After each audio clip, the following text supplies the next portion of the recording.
सोमवार दिनांक 31 मई 2564 बुद्धाप्त ईस्वी सन 2021 सोनमुख बलाराम अरण्य महाविहार में 2019 को जुलाई महीने में मैं आया था वर्षावास के लिए।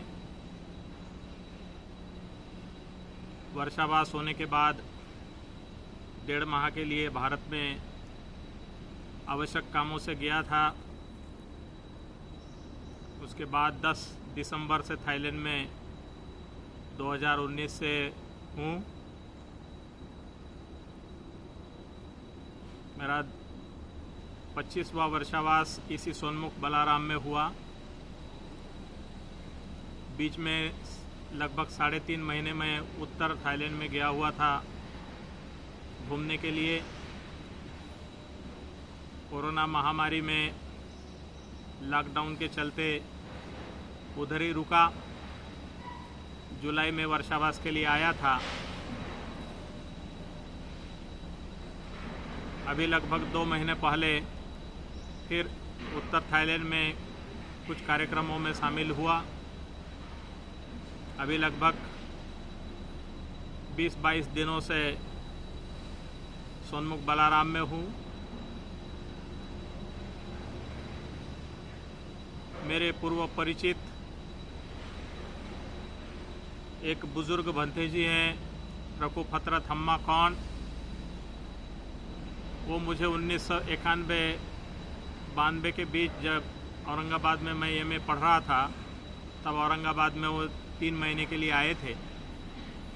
उनका जन्मदिन है 4 जून को और वह उत्तर थाईलैंड में कोराज क्षेत्र में है। तो इसलिए मैं यहाँ से कल उनके जन्मदिन के कार्यक्रम में जाने वाला हूँ। काफ़ी दिनों से वे बीमार भी चल रहे हैं,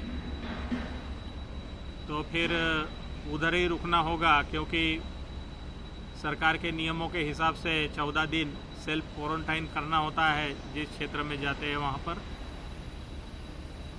इसलिए मैं नखोन राज सीमा क्षेत्र में ही रुकने वाला हूँ और वर्षावास भी आगे का उधर ही करूँगा। इसलिए आज का यह आखिरी दिन सोनमुख बलाराम में है।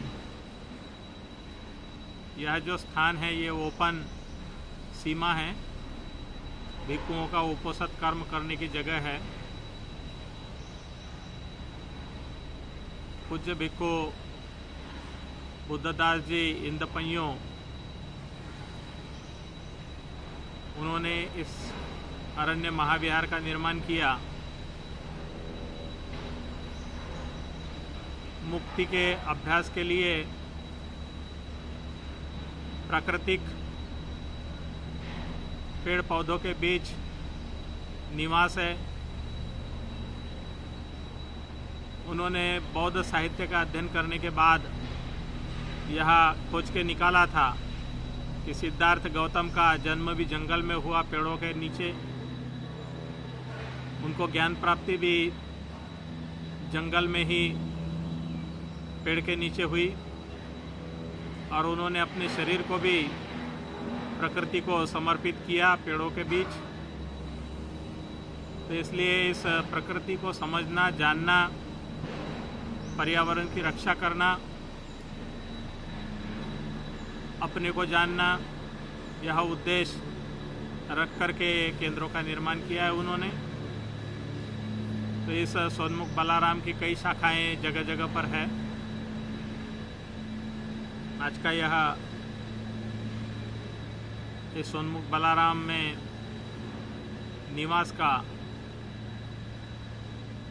आखिरी दिन होने की वजह से मैं यहाँ पर आया ऊपर। आप सभी को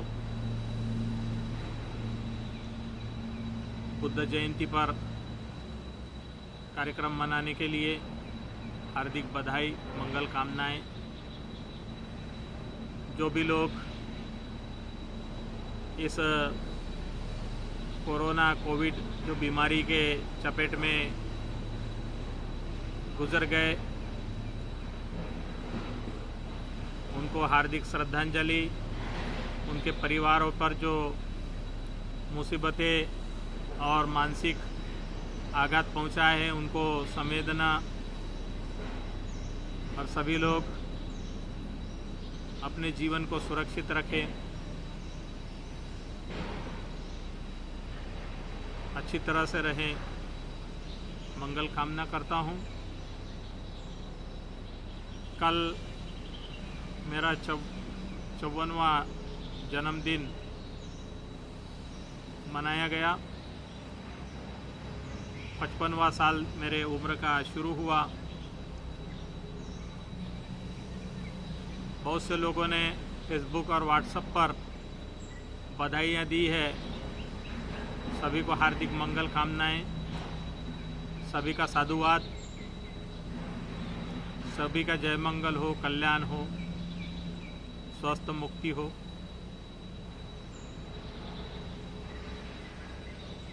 भवतु सब मंगलं रक्षन्तु सब देवता सब बुद्धानुभावेन सब धम्मानुभावेन सब संघानुभावेन सदा सुखी भवन्तु ते।